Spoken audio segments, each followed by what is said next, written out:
Good morning, everybody, and welcome to Business Profit Acceleration Group Coaching. I am so excited to have Matt Saia here today. And a little bit of background. I love having guest speakers here because I don't know everything. And I've also been living the dream of entrepreneurs. The last couple of months, I've spent 2 weeks in Mexico, 10 days in Europe, 2 days in San Diego, and then a week leading a youth leadership camp up in the Lake Tahoe Mountains. So the whole idea behind this coaching and my purpose on the planet is to help people increase their profitability and have more free time to enjoy life. And one of the keys of business success and profitability is sales. And I think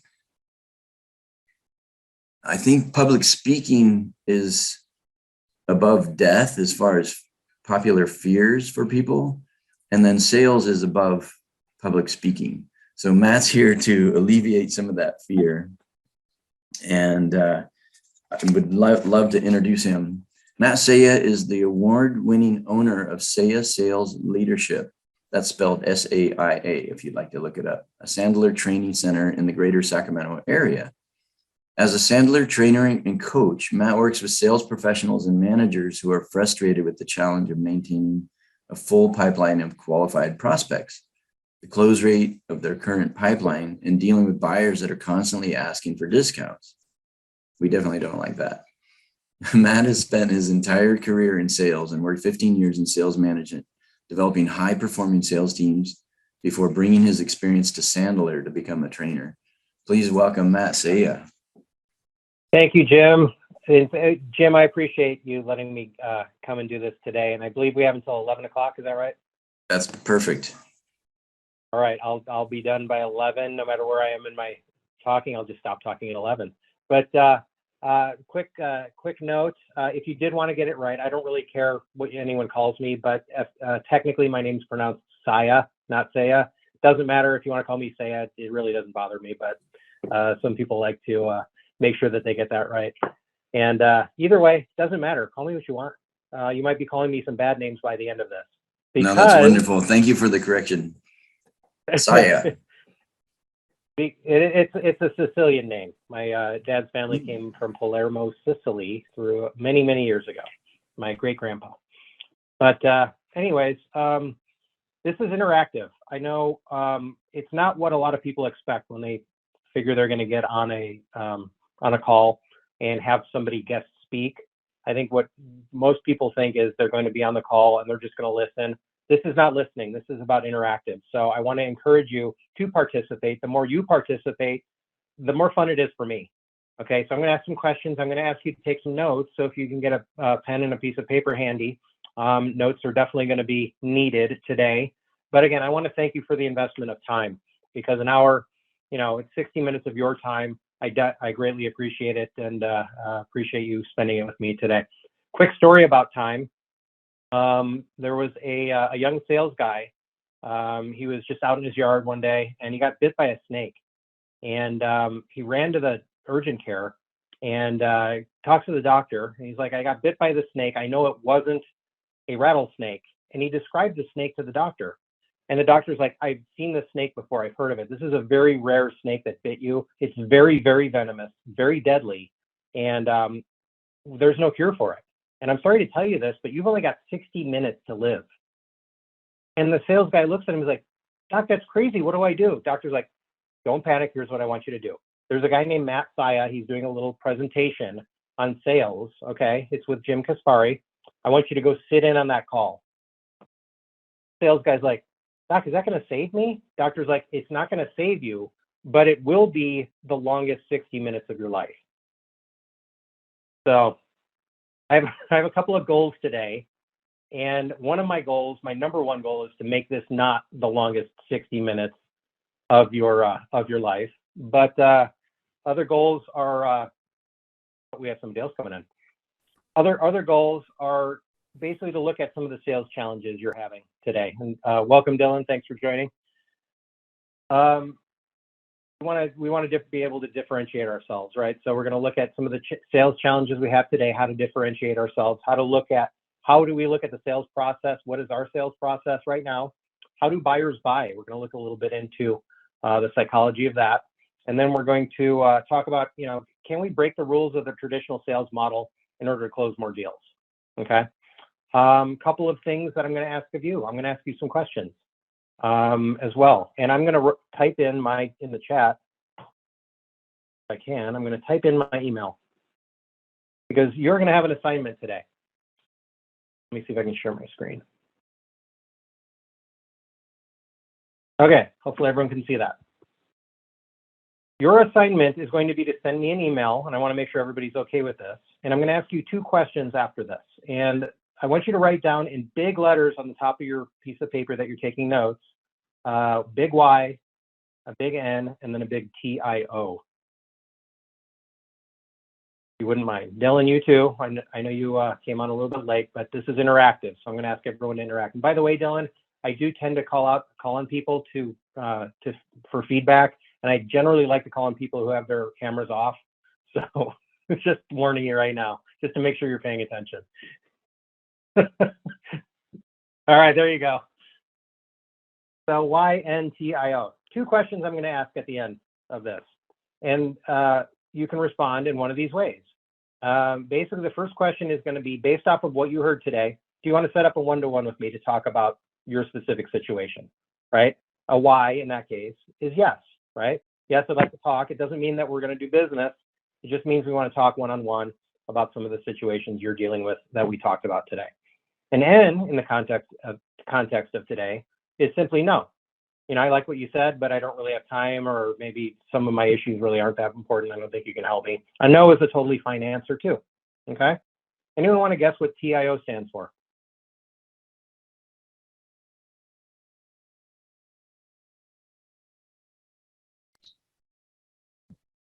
Time. Go ahead, Stacy. Something. Think it over.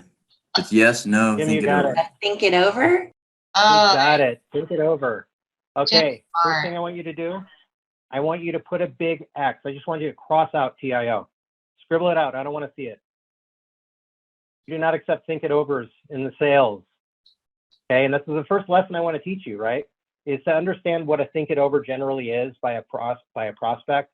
Generally, a think it over 99% of the time is a polite no, if we really think about it. How many think it overs do we really close, right? So we don't want to accept a think it over at the end of a sales call. In fact, we have a saying at Sandler. If you accept a think it over at the end of a sales call, the only one thinking it over is you. So we want to have a yes or a no, and we want to establish it early in the sales process, right? So question number 1 that I'll ask you to email me afterwards is, would you like to talk again, yes or no? And either answer is fine. Second question is also yes or no. Do you want to be on my marketing email blast? I don't like to do it without asking people's permission first. And basically, every week I send out a marketing email blast that has like little sales tips and tricks and things like that. So those are the 2 simple questions that I will ask you to email me at the end of this. Is everyone okay with that? My ground rules. Okay. All right. I'm seeing nods and yeses. Very good. Okay. 3 questions I'm going to ask you. And there's my email's in the chat box too, by the way. I'm going to ask you these 3 questions, and I'd like you to answer them in your world. Okay. Question number 1, I or we, if you own a business and you have people that work for you, would sell more or could sell more effectively if only I would blank, blank, blank. I'm looking for 2, 3, 4 challenges that you have, sales challenges. What you're not allowed to put on here are things like if the market would improve or if gas prices would go down. Honestly, those might be important to you, but I can't help you with that. I'm looking for sales challenges, and typically I'll hear things like if I could get more prospects in my pipeline, if I could have a higher percentage close rate, things like that. So think about some of the sales challenges you might be dealing with right now and answer that question. I could sell more effectively if only I could blank, blank, blank. Take about 30 seconds.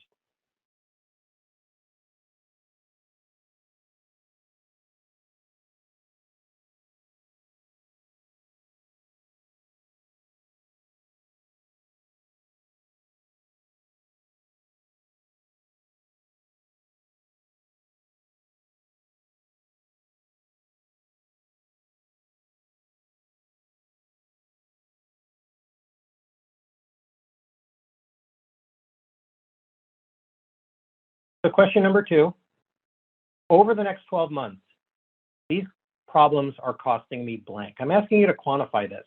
Put another way, if I could fix those problems, what would it mean to me in my world? And it could be, it's however you measure your world. It could be in lost sales, it could be revenue, it could be profit margin, it could be commission if you're a straight up commission salesperson.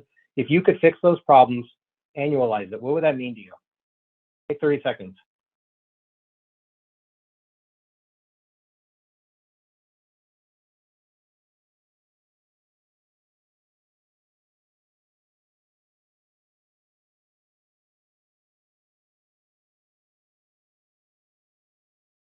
Final question, on a scale of 0 to 10, 0 being low, 10 being high, what is your personal level of commitment? And by the way, I'm looking back and forth because I have multiple monitors. What is your personal level of commitment to fix these problems?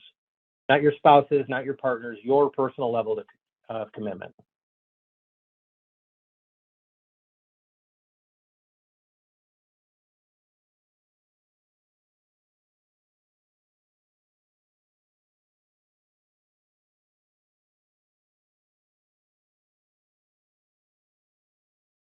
Okay, take another 20 seconds and we're gonna start sharing.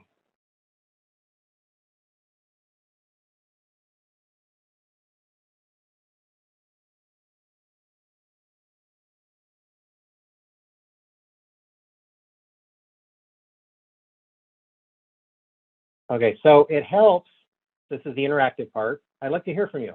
What are some of the challenges you wrote down? What are some of the challenges you're experiencing out there? Oh, I can speak to that.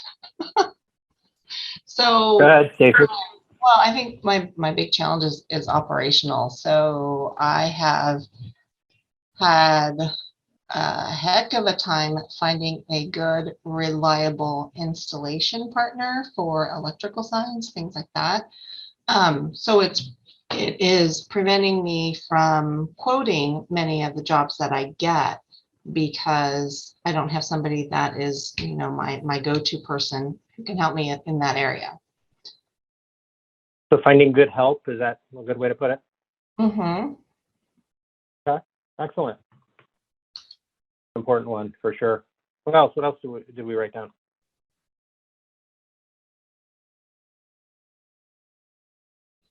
Well, I have Go ahead, Dylan.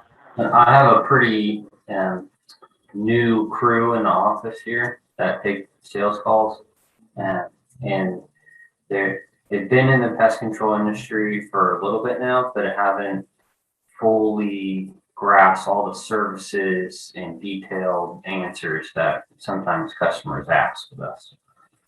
So Okay.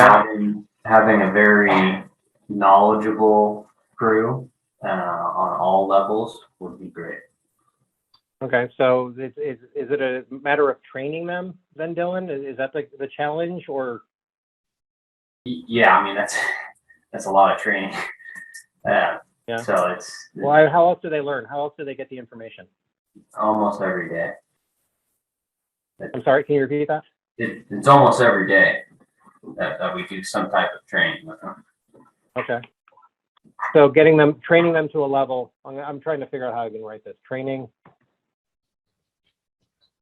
Yeah. I can't spell today. Training Just put staff. product knowledge or service knowledge.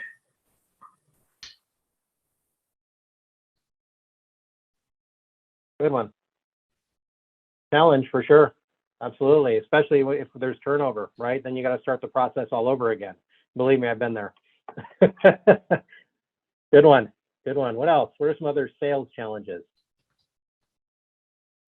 Go ahead, Jim. And you mentioned this before, but either getting more or higher quality prospects is one. And then being better and more diligent at upsells, downsells, side sells. And then the last one would be improving my follow-up. They're all good ones. Big one. Anyone else share that one? Mm-hmm. Any of those? Yeah, the fortune's in the follow-up. Yeah, It's true. absolutely. So anyone else, anything else really just pop out in your mind? Kate, did you have anything different than what we have up here? Well, I'm like a one-woman shop here. So I find it's really hard for me to kind of like nail down what I do and express my value to other people, because my business is very much like a business that people kind of think it's for the wealthy. And it is just, it's an extravagance. So I just have a hard time like expressing my value. And I think it will come when I gain a little more confidence. So that's why I'm here today. Okay, excellent. Well, let's take a vote. These are all good things. These are important. And I have a feeling when it comes to time to, not have a feeling because I've done this enough. People always have a hard time quantifying if they could fix that, how much. And I'm guessing you guys did too. So I want to dive into some of these issues a little bit further. See, which do we want to talk about? Let's talk about your estate value to customers. Can we talk about that a little bit, if you don't mind sharing? But I think that's something that we all probably share in common, right? We want to be able to show that we're not just price, we're value, right? Is that a common issue with everybody? Right? We don't want to sell on price, right? So Kate, let's talk about that. What do you mean when you say express value? Let's dive into that. What's the challenge there in expressing value, and how does it manifest itself in your opinion? For my business in particular, it's tough because every client is different. I don't have like a specific product to sell because it really varies based on the client's needs. So it's hard sometimes to, and especially because in my business, people can go to a contractor or they can go to Home Goods and pick out baskets and throw pillows and do all of that on their own. So it's sometimes hard for me to express the value and why it's important to come through me and let me go to your contractor and work together as a team. Right. So let me assume you're having presentations, you're giving proposals to people. And what it sounds like you're saying is oftentimes they'll just kind of bypass you and go back and not use you at all. Is that? Well, you know what I'll say is that I have a really high closing rate. Honestly, like I pretty much, if I can get in front of somebody, it's because they already want to hire me. It's just the getting in front of somebody part is what I find to be particularly challenging in expressing like, why do you want to talk to me?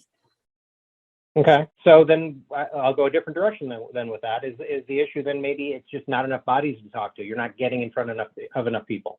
Maybe, yeah. Okay, so let me ask you this. If you could, and this is where kind of the exercise comes in, where I think is helpful, if you could express that value a little bit more in order to get more people into your pipeline, right? Because everyone starts out as what I call a suspect, right? We don't know if they're a prospect until we talk to them, until we have some communication with them, and then we talk to them, maybe get a need or two. Now they're in our prospect funnel, right? And it seems the challenge that you're talking about is getting people into your funnel, getting people to talk to. So what would that look like? What's acceptable for you? Like, let's say in a week's time, how many people are you talking to on a regular basis? Like new people? Not very many, like 1 to 2 probably. 1 to 2 a week? Yeah. Of that, you said you have a high close rate. Do you typically close both of them? No. I guess when I say I have a high close rate, I mean, like if I'm coming to you and we're doing a consultation, it's because you want to work with me. Okay.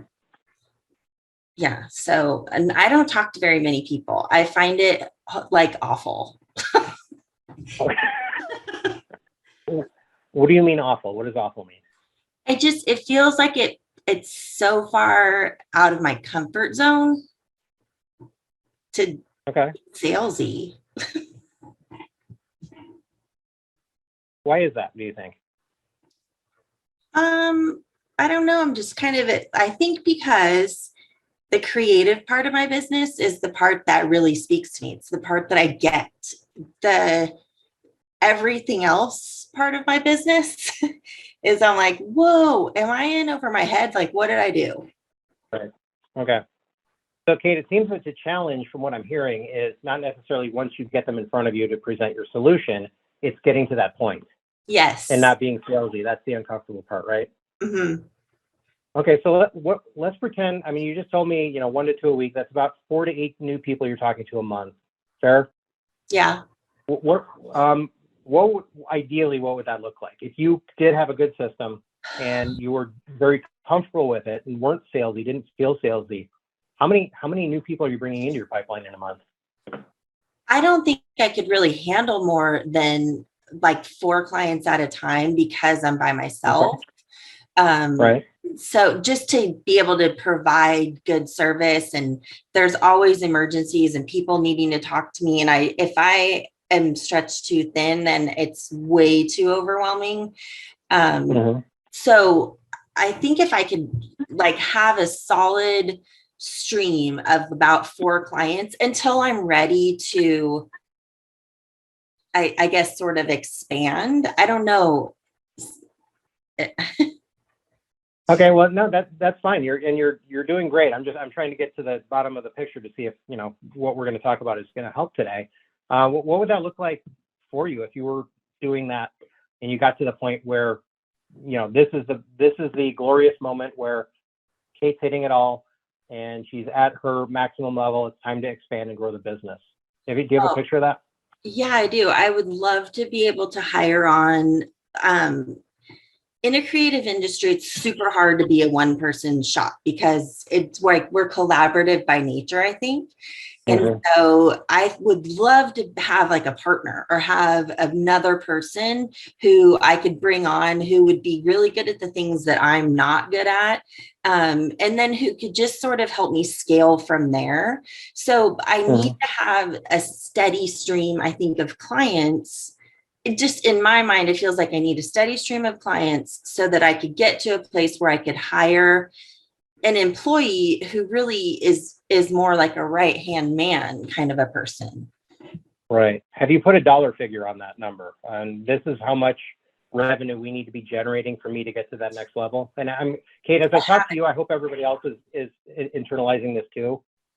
I haven't. Like, every number to me feels like pie in the sky. Like, I feel like, I mean, $10,000 a month would be awesome. Like, that would be great. I guess would be a good sort of first goal.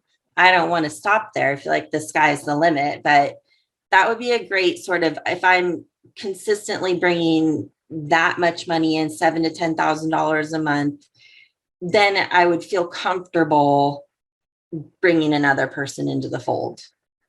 Great. So what would that mean to your company then? Let's say it's a year from now, you made 120,000 over the past 12 months. What's different about the company? Well, I think I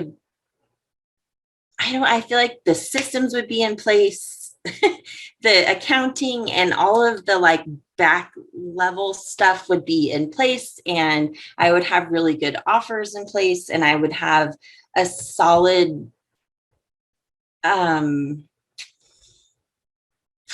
idea of what I'm doing. Sure. And one more question, Kate, and then I'll set. You've been very great to answer the questions. I appreciate it. But let's say you get to that point. It means that much to the business. What would that mean to you personally? Oh, it'd be huge.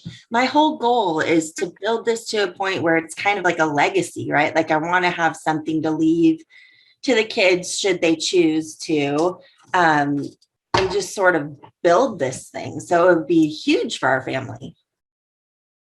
Great. That's great. And that's kind of why I got into business myself, is to make it huge for my family too. And that's admirable. And it's a good goal to have. And I'm sure Jim would agree with my next statement I'm about to make. When you're determining kind of what you want to do and what you need to do, it's good to look at the big picture first and then kind of reverse engineer. How am I going to do it? Right. And really, you're not going to know how you're going to do something or what you're going to do until you figure out what it is that you want to accomplish. So I want you all to think about that. Where do you see your company next year? Why do you want it to be that? If it does become that next year, what does that mean to your company? What would that mean to you personally? Think about those things. Don't even start next year. Start 5 years from now. Start big picture. Anyone ever do a vision board?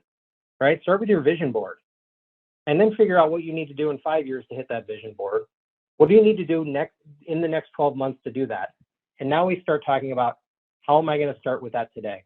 What are the specific behaviors, techniques, and attitudes I need to bring to my work on a daily, weekly, monthly basis to hit that goal, to get to that point that Kate just described? That's critical when developing a plan, right? Jim, do you disagree with any of that? I think, yeah, starting with the vision, the big picture, the end in mind, and then concretely having a financial number. And then you did an excellent job of pulling out Kate's why. Like, how will this money result warm her heart and contribute to her family and community? So Yeah. no disagreement at all. I just want to really give you accolades for the most important part to get started. If we had more time, I would try to pull that from more people in the crowd here, but being that I've only got a half hour left, we're going to move on because I have some content to get to, but I want everybody else to think about that. And Jim mentioned your why. What is your why? Why do you do that? What you do? Where do you want to be in 5 years? Why do you want to be that in 5 years? And then we work with the plan. And I think that's why Jim brought me in today, because a lot of what I do is the building up to that, is to get you to that level of achieving your why. And let's talk about that in the context of sales, right? Because let's face it, we're all salespeople, right? I think everybody here, we all own our own business, or at least run a business. We all need new customers to stay in business, fair? So let's talk about the sales aspect of it. And let me share another screen. Let me see if I can do this properly. Hold on. Share. Where is it? I have too many screens up right now.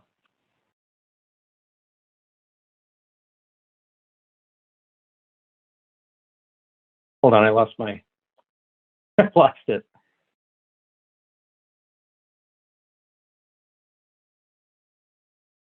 Huh.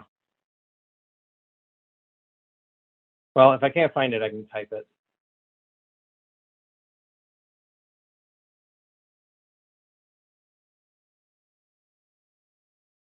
Oh, here it is. Sorry. I had too many slides open.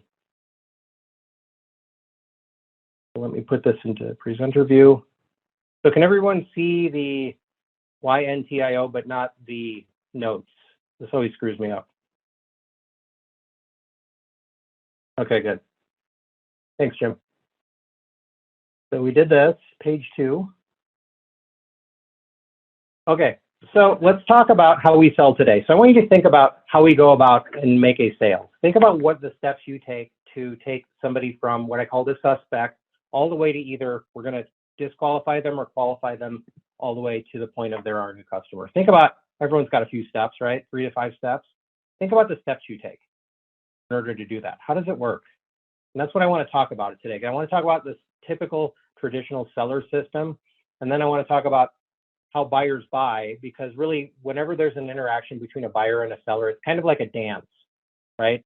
And in a dance, somebody has to lead and somebody has to follow, right? Kind of like in sales, it's a dance in the fact that whoever leads this dance is going to be the one with the stronger system. So I want to talk about the system that we're typically using, the traditional system, and it all typically starts out with, we need somebody to talk to, right? So the first step in the most people's system is we need to qualify, right? We find, and there might be a 1A, right? We have to do maybe some market research, maybe do some networking. It doesn't really matter where this prospect comes from. Point being, we get a prospect into our pipeline, and now we have to what I call qualify. I used to call it qualify for needs. Anyone ever heard that phrase before? Right? We need to ask them questions. I was taught to ask a lot of open-ended questions as opposed to closed-ended questions to find out if there's a need even for what we do. Does that look familiar to anyone? Has anyone ever kind of heard that phrase before, qualify for needs? Okay. And that's good, right? We're qualifying for needs. We're asking questions to find out if there is a need there, right? Let's say there is a need there, right? What do we have to do?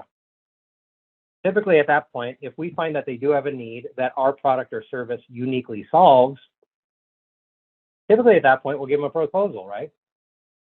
And I used to call this a value-added proposal, a value-added solution, so to speak, right? Where we show our prospect how our solution uniquely solves that need that they have. Are everyone with me so far? Generally step 1A1 and step 2. Get a prospect in front of us, find out if there's a need, and then solve that need with our product. So let's say we've done that. Step 3, let's say what should any self-respecting salesperson do now that they've presented their solution? Anyone want to take a stab at that one? Make an offer. Yeah. As for the sale, right? We got to close them. We got to close them. And this is where it gets a little rocky sometimes, right? Because sometimes they buy, right? Sometimes they don't. Sometimes they give us an objection. Maybe, you know, I'm not sure about your price. I'm not sure about this or that.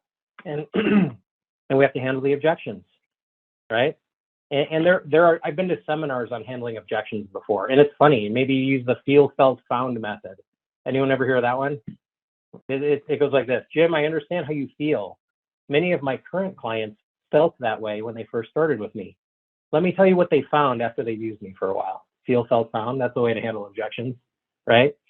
Point being, and this is why I call it rocky, the rocky part of the relationship, because you know you're it's kind of like a game of ping pong, right? It's like you got to handle the objections. They throw it over to your side of the net. You handle the objection, and they hit it back over with another objection, and then you keep handling objections, and it goes back and forth. And by the end of this, neither of you know if you made the sale or not. You just know you need a day off, right? It can be frustrating and exhausting handling objections.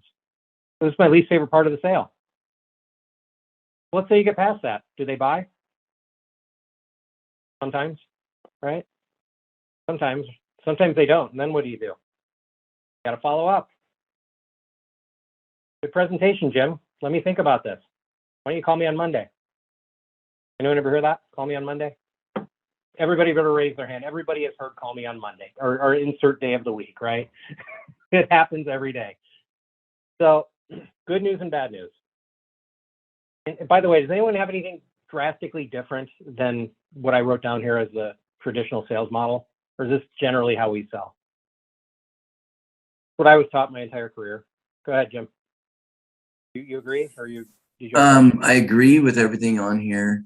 I had a question mark that I wrote down, like qualify in my historical training is kind of a quick, do they have a problem? Do they have a challenge? Do they have a desire that I or my team can help with? And then proposal in my mind is writing up the scope, the rules of engagement, the pricing.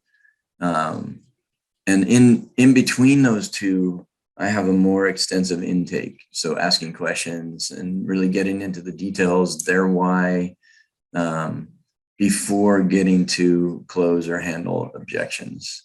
And then I would do the proposal, and then follow up. And the other thought that passed through my mind is, like, say with my business coaching, I really want people that are committed and they're willing to do the work.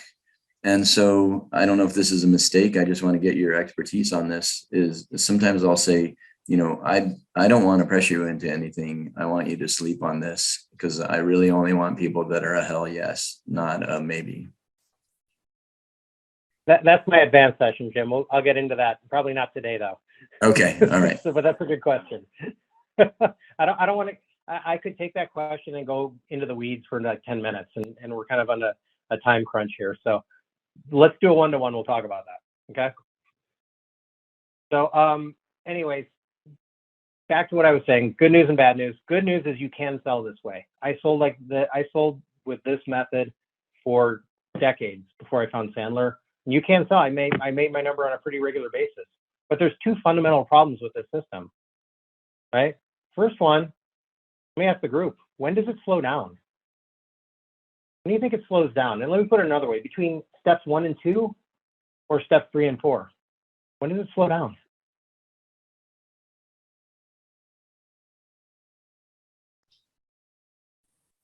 Well, for me, Go ahead, it's Stacey. Oh, I'm sorry. I was thinking between 2 and 3, because at least for me, usually, you know, when I first speak with a customer, I am finding all about their need. I'm trying to assess their budget, whether I can even quote based upon their budget or not, because if they're not reasonable, I don't waste my time. And then, so usually I'll send them the quote, and then I do some follow-up immediately, pretty immediately. But sometimes that's a phone call, sometimes it's an email. And on some occasions after that, it's just crickets. So Right. that's what goes down for me. And so we'll be consistent. We'll follow up a couple of times, and then if we don't get any response, then I'm moving on. You're, Because they're not absolutely ready. right, Stacey. Or maybe, it's been delayed. And sometimes there have been occasions where people come back, months or weeks later. But, but I move on, if they become non-responsive. You're dead on, Stacey. And typically it's the back half that things start slowing down. I don't know if you can see my cursor.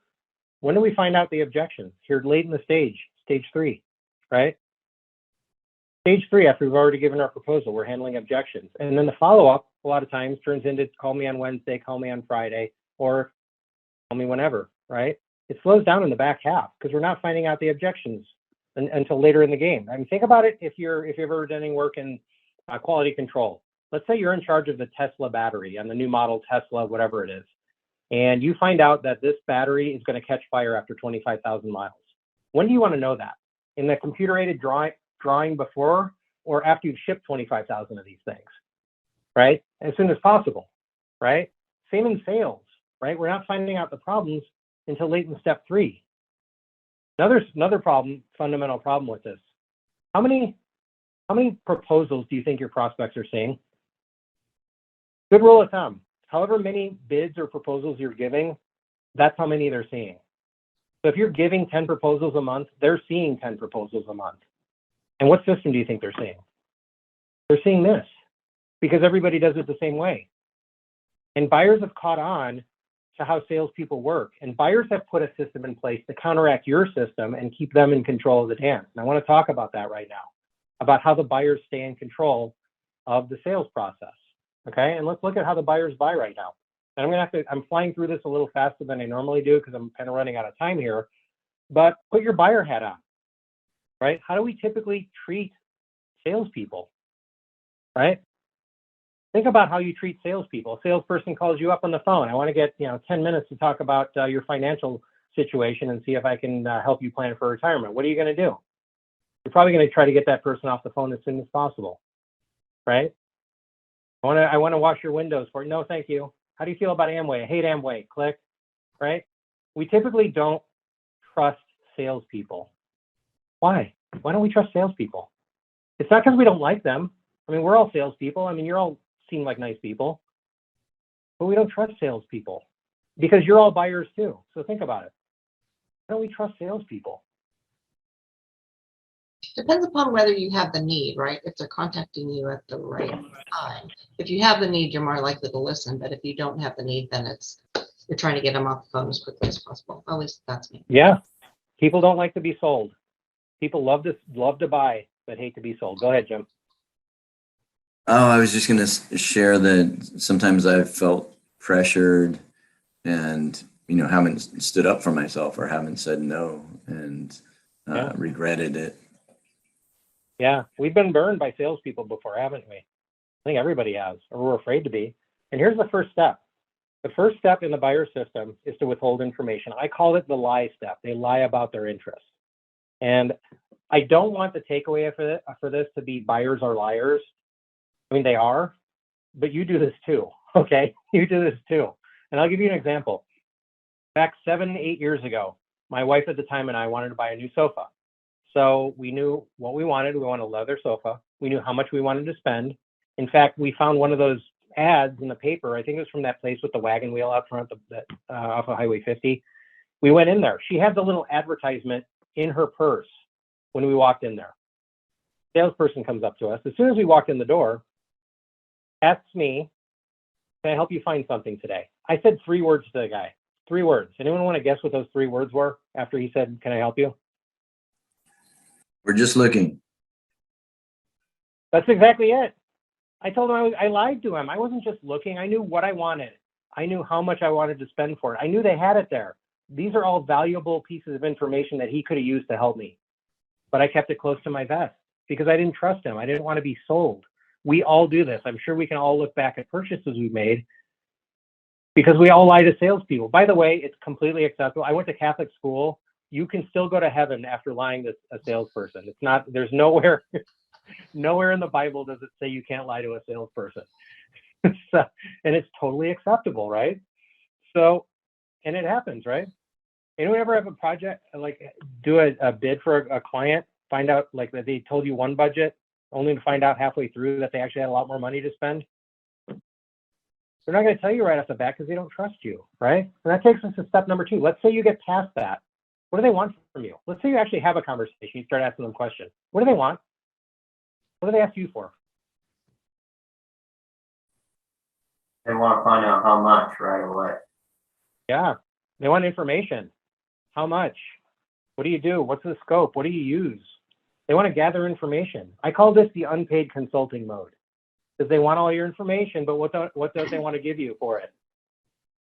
They don't want to pay for it, right? Let's face it. Everybody on this, you are all experts at what you do. If you weren't, you wouldn't be doing it. There is a lot of knowledge on this call right now, and you should be proud of that. Your prospects, your customers know this. You have a lot of valuable information. They want it not because it's free, but because it's valuable information. They just don't want to pay for it, right? I call this unpaid consulting because they do. We all unpaid. By the way, how hard is it to get a sales rep into unpaid consulting mode if you're a buyer? Easy. It's easy. All you have to do is show a little bit of interest, and the sales rep will just throw up everything they know at your feet. So we can't really blame the buyer for this, right? It's kind of how I get it's kind of how the game is played a little bit. And who believes this? Who believes that they're going to take your information to compare it to your competitor, or to maybe even give it to your competitor to try to get a bit better deal from their incumbent? Mm-hmm. How do we know this is true? Probably because you get theirs, right? You get their bids from your customers too. It happens all the time, right? So that takes us to step 3. And here's what it looks like, right? Let's say they gather information, right? And I get it. They don't want to make a commitment. They won't. They'll commit to nothing, and then they'll lie about the next steps. And here's what it sounds like. Stacy, that was a great presentation. Your proposal is fantastic. You know so much about what you do. I'm very impressed. Why don't you let me noodle this around in my head a little bit? Let me talk to my wife. Give us the weekend. Why don't you call us on Monday? Sound familiar? Now they have everything. They have everything they need. They want from you. What do you have? You have nothing. You have no commitment. They have your information. Feeling a little hollow now, but they sounded positive. I call it the humanitarian award because they're going to still think you have a shot. They're going to make you think you have a shot still at this point. I'm just thinking it over, right? This is why we don't take think it overs. That was the first rule. You know, we sound positive and we lie about the next step, right? Who believes that they do this because it's easier to get rid of you? Right? Think about it. What if I told you the truth, Stacy? What if I said, Stacy, you know, I just think you're too expensive. Now, what do I know as a buyer? Now I know you're going to try to overcome my objection. And now I'm in conflict as a buyer, right? And I can just avoid that conflict just by being nice to you. Why wouldn't I? It happens all the time, right? And the other reason they do it, you're an alternative. They can keep coming back to you if they're not getting what they want out of the other guy. They're going to string you along a little bit. And I think if you all think about it, you're like, yeah, I've done this before. A lot of people don't even think that this is the system you're using, okay? Here's the final step in the buyer system. And you can see how these kind of line up with the seller system. And what makes the buyer system so much stronger than the traditional seller system is they hide. They go into hide mode because you call them on Monday. And so you call on Monday, right? Kate told me to call her on Monday. So I don't do it at 8 o'clock because I don't want it to look needy. I wait till 8:15. I call Kate's office and I get her voicemail, or she's out to lunch, or Kate's in a meeting, or she's out on the floor, or she's visiting a customer. It's almost like as if after I left Kate's office, she put a big sign, if Matt calls, give him one of these 15 reasons why I can't come to the phone. And now Kate's in hide mode. Who has a prospect in hide mode right now? Everyone should be, everyone probably does, I'm guessing, right? It's tough, and here's the hardest question I'm going to ask you all day, because we've only got 11 minutes left. Why is the prospect system, the buyer system, shorthand, lie, steal, lie, hide, why is that system not, NOT not in the buyer's best interest? Well, in today's market, prices are increasing like crazy. So sometimes my last follow-up with the customer is, since we haven't heard from you, maybe you're not ready right now, we're going to go ahead and close out your quote. And when you're ready to move forward, contact us and we'll reprice it for you. Sometimes that gets them to pick up the phone and call me or respond to the email. Yeah, that's a good technique. Absolutely. Sure. Go ahead, Jim. Yeah, and well, just lying across the board makes it so that we can't help them. Yeah. You're giving solutions to undefined problems when they're lying to you, aren't they? Yeah, I'm or sure we might be happen. proposing stuff they don't need, or which is also unhelpful. Absolutely. You ever lose a bid to a competitor that you know they made the wrong choice and they're screwed for making that choice and going with the other person? You should, because if you've ever lost a deal and you truly believe that you're the best, you should have that feeling if you lose the deal. And we can't blame the buyer, because when they're basing their decision off of faulty information, right? They're using the wrong criteria when they're not truthful to us, when they lie, steal, lie, hide. And when it comes down to making your decision based on the wrong criteria, generally it comes down to just one piece of criteria. That's the final decision factor. Who wants to guess what that is? What's the one piece of criteria that it ends up becoming and turning into all the time when you use this system? How much it cost. Price. Mm-hmm. Price. And they don't get what they want. They don't get what they need, right? So we need to break out of this. And I'm running way low on time, so I'm going to do this next exercise quickly. I want you to see how we can kind of break out of this pattern. And I want you to think of a situation. Let's pretend that you're at a networking event, okay? Prospect comes up to you and says the following, and write down notes after this too, because I want to know what you would say. Prospect says to you the following: I'm interested in what you have to say. I'm not really currently looking. I'm fairly happy with what I'm using. What are 3 reasons I should consider doing business with you? Write down right on your little piece of paper that you have. 1, 2, 3. What are 3 reasons I should consider doing business with you as a prospective prospect?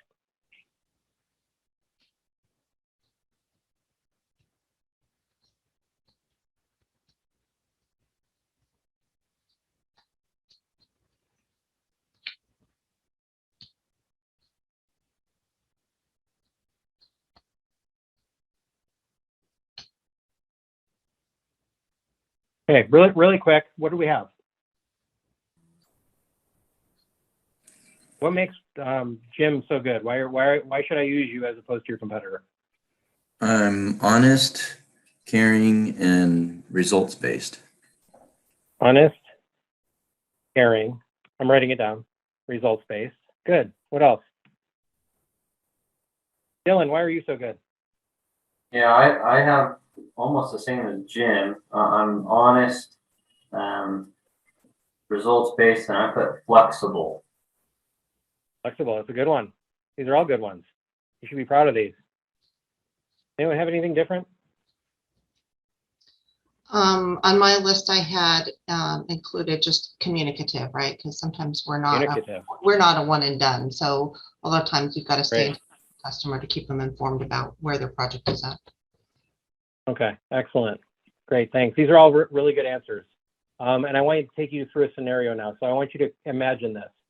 Imagine I have the ability to fire you. So we're role playing this now, right? Poof, you're all fired. Now I want you to imagine you have just been rehired by your top competitor. Are we all in that space right now? You've just been rehired by your top competitor. You go to a networking event. I come up to you. I'm a prospect. I say, Stacy, I'm not currently looking, but I'm curious. I'm open-minded, curious what you have to offer. What are 3 reasons I should consider doing business with you? What do you suppose I would hear? The same feedback. I would think. Maybe honest, caring, results. Well, let me put it this way. If you're the guy that doesn't have those things, are you saying that at this networking event? Are you saying it's not because it's not honesty? I lie to everybody I talk to. You know, it's not results based. I mean, nobody gets anything done when they work with us. No, you're saying these things that we just wrote down. And no offense to anyone that wrote those things down, you should be proud of those. Be proud of the fact that you have those. But think about how much credibility there is if you meet somebody new, a prospect, and you come to the table with that answer. Think about from the prospect's perspective. If you could put it on a scale of 0 being low, 10 being high, in terms of credibility, and you give those answers, how much credibility would you give that as a customer? Well, when, like, for example, if I say I'm honest, that has no credibility. I would have to demonstrate that. Yeah. Are we separating ourselves? Isn't everybody saying the same thing? Your competitors are saying they're honest, caring, credible too. And no offense to anybody on this. These are all good things to have. But if you wrote these things, I want you to put a big line next to it and write who cares.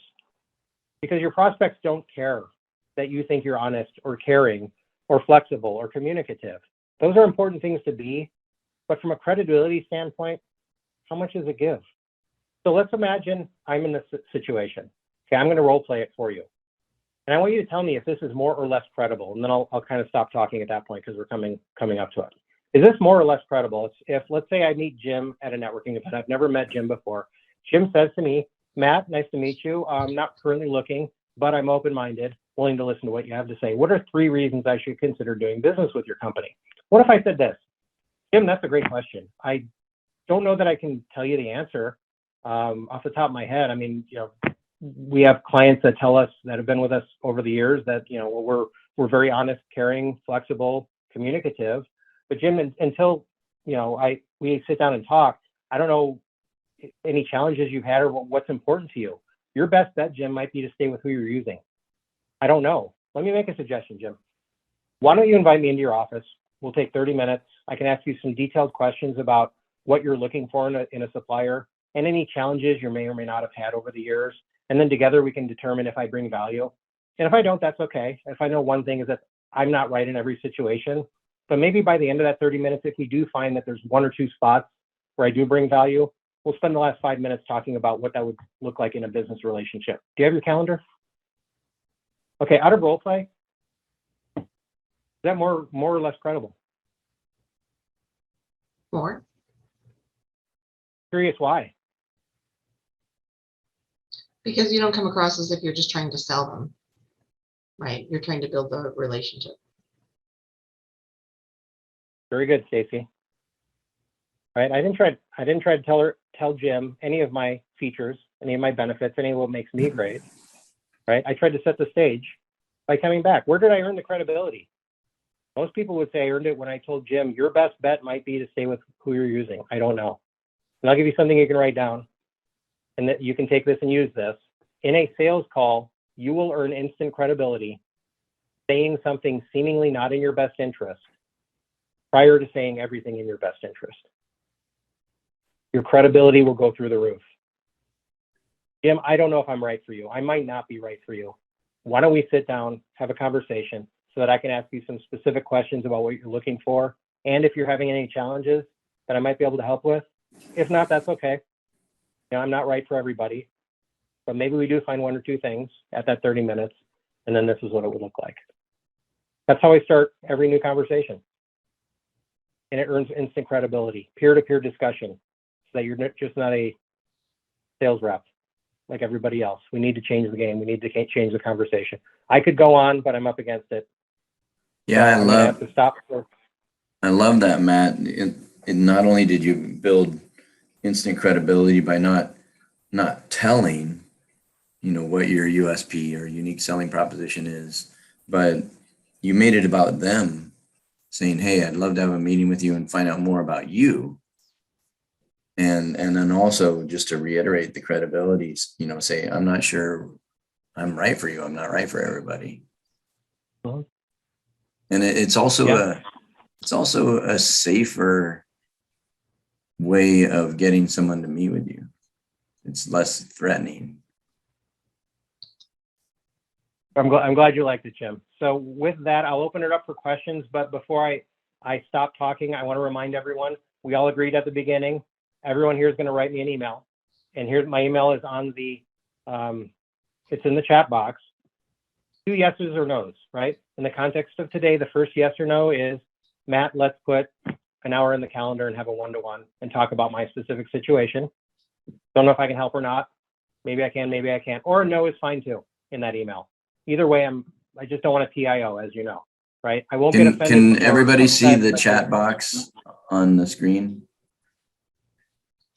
Yes. Okay. Yes. Okay, great. The other So yes or no Matt, question is, do you want to be part of my- matt.saia@sandler.com. Right. Yeah. The second question, do you want to be on my marketing email blast and get some sales tips every week?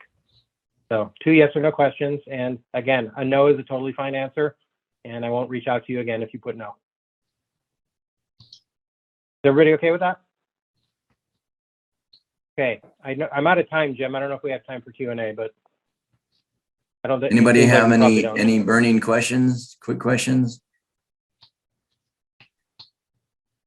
If not, I'd like to close and just genuinely thank you so much, Matt, for your expertise and your time.